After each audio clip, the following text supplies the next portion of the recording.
Ryan Reynolds here from Mint Mobile.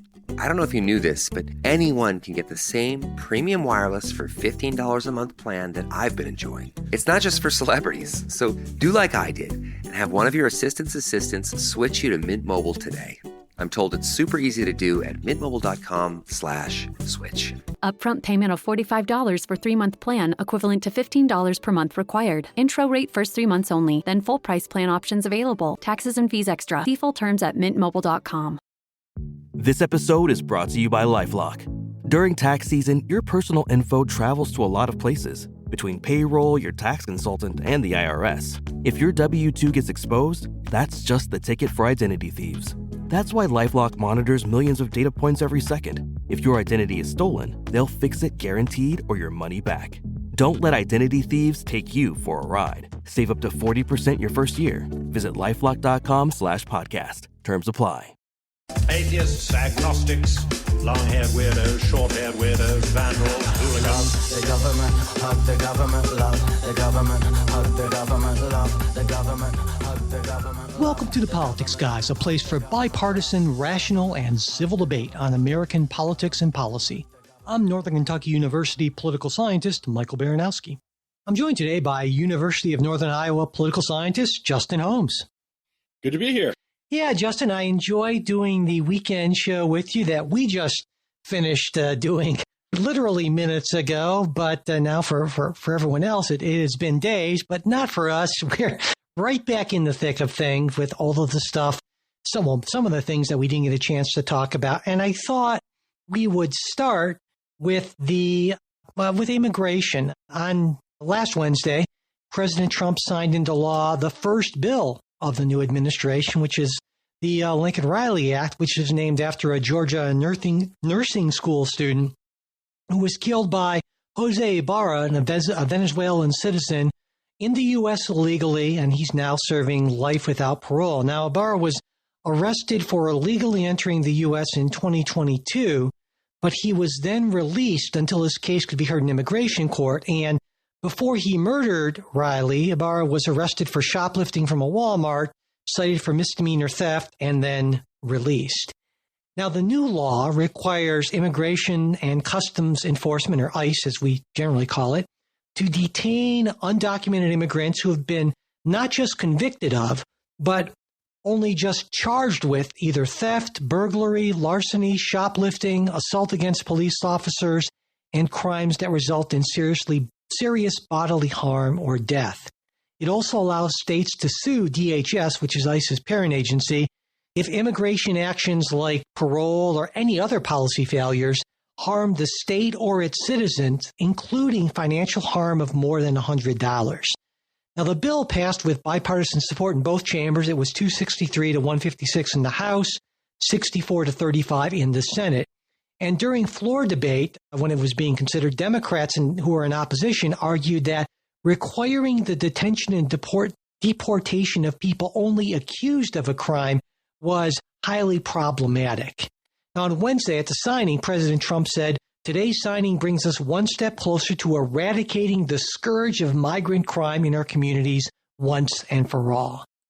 So, Justin, what do you think about the Lincoln Riley Act?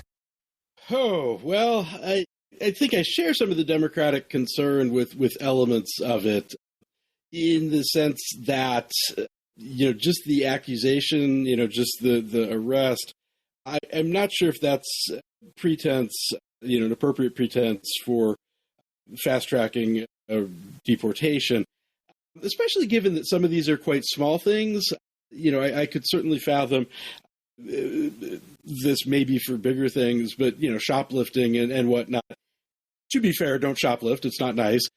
But in the grand scheme of things that are of people being dangerous, I'm not sure that that's necessarily a priority. I think that the lawsuit part actually might be more problematic. Anytime you're sort of inviting states to sue the government, and especially with that low threshold of financial damage of $100, I think this invites just a lot of sort of chaos and mess. And I'm not sure, how much of this is truly helpful in some ways. I think as a general premise, I am not necessarily anti-deporting people. Certainly I have problems with Trump's approach. I respect the idea of borders. I respect the idea of the country being able to, set rules, et cetera. But I think a lot of this plays into sort of a hyped up rhetoric around a threat, which, obviously this is a case where a crime happens, a very heinous crime. But it seems to be that that's used to sort of demonize everybody, everybody who's undocumented. And, I don't know that this does a whole lot to make us safer, particularly. And I think it opens up a whole can of worms that I'm not entirely sure they've thought through the implications of to an extent. Yeah, it would have been, were I in Congress, it might have been a tough vote for me, in that I think that maybe if it had been changed even slightly, I have a big problem with detaining people or deporting people and detaining people. Obviously, detaining would have to come first. If they're only accused of a crime, any sort of a crime, if it had been changed to say if it's convicted of a crime or maybe even accused of a felony, then I could maybe say, hey, I still got some qualms, but okay, I can live with that.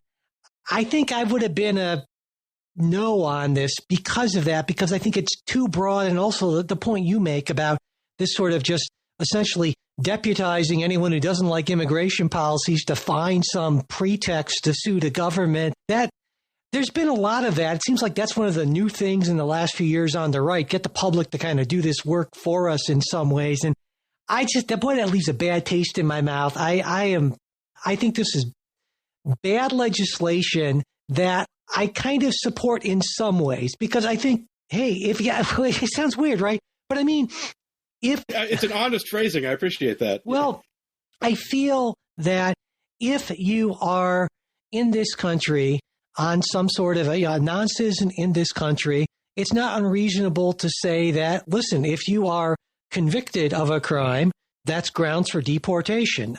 Also, I would say if you are even accused of a felony, okay, I can see where that might be grounds for detaining and deportation as well. Because when we're talking about people who aren't U.S. citizens, who are in this country, not on any sort of a permanent visa, without documentation or on kind of temporary status, I can see where you'd say, well, that gives us options for dealing with bad behavior that we don't have with U.S. citizens. Now, should we take those options? I feel uncomfortable about that, but I understand the rationale behind it. I'm certainly not in favor of, throwing them all in Guantanamo, which apparently is, I don't know, something that Donald Trump wants to do. But so, yeah, I find myself a little bit torn. I don't know. I guess you're maybe a little bit to the left of me on this one. Build a routine with Ollie that supports your wellness needs, like getting your daily vitamins and minerals with Ollie's multi-gummies, or keeping your mood upbeat with all the vitamin D in Hello Happy. Give your gut health some support with probiotics, and wake up feeling refreshed after taking Ollie Sleep. Do wellness on your terms. Find Ollie at a Walmart or Target near you, or at ollie.com. These statements have not been evaluated by the Food and Drug Administration. This product is not intended to diagnose, treat, cure, or prevent any disease.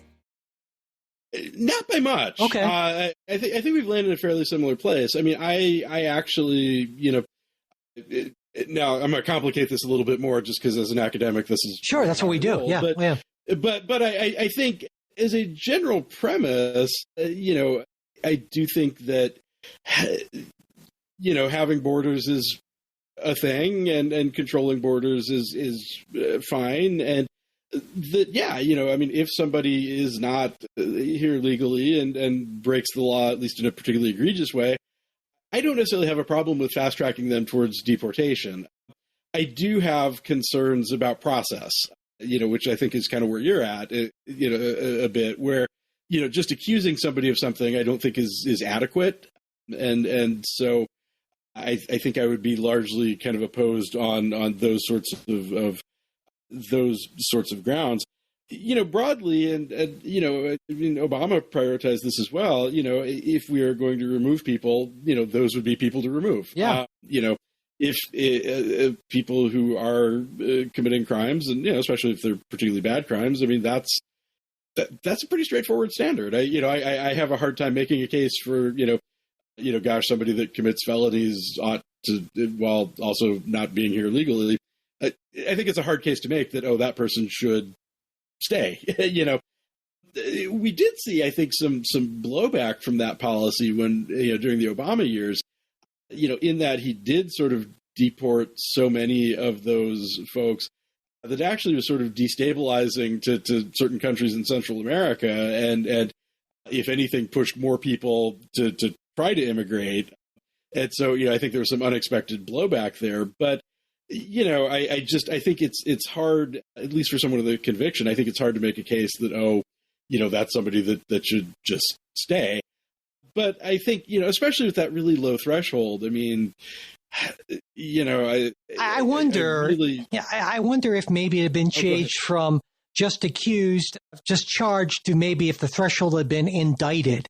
I could almost see that, because then there's at least one more safeguard in there. It can't just be, you see what I'm saying? I mean, something more. That's what really gives me a lot of pause.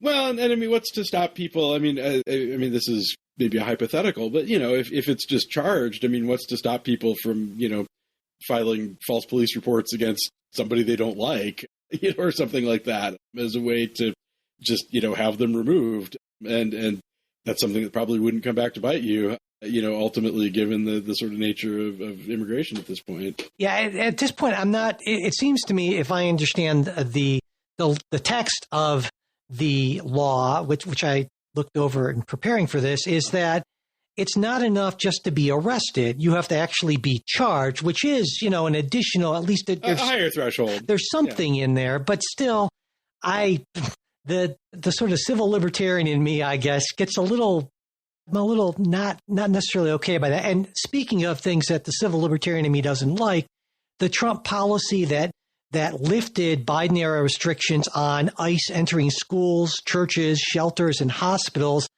Boy, I don't like that at all. I don't know how you stand on that. What are your thoughts on that?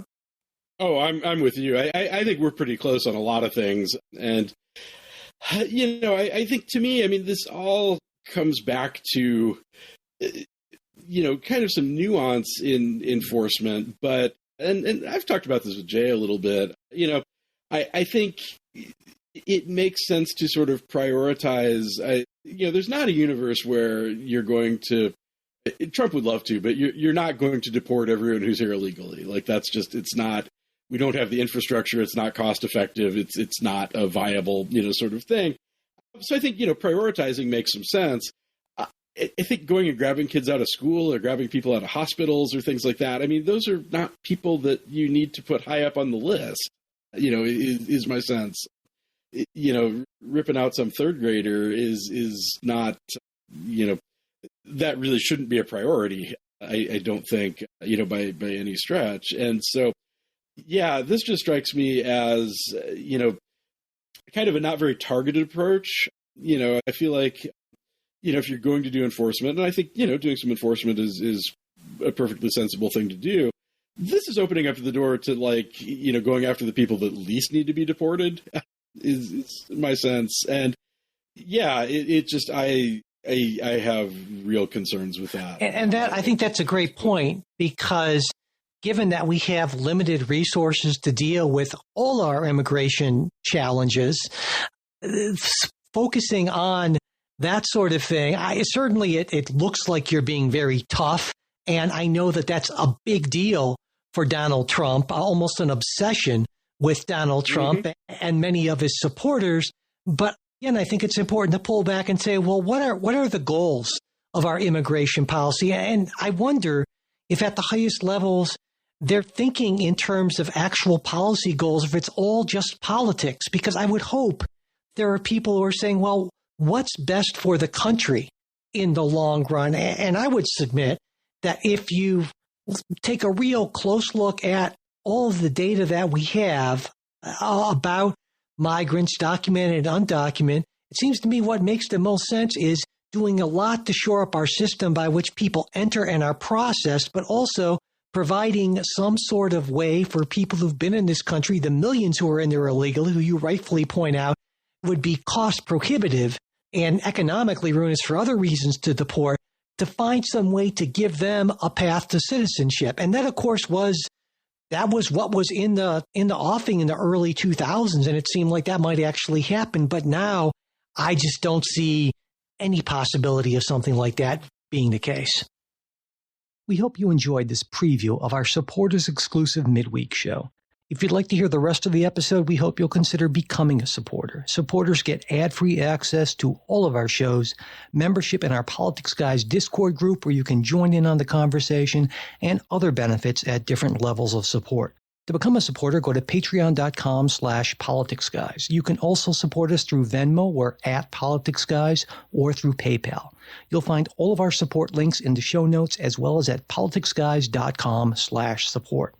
And if you'd like to get the midweek show, but you're not in a position to become a financial supporter, that's not a problem. Just send me an email at mike@politicsguys.com, and I'll be happy to get that set up for you.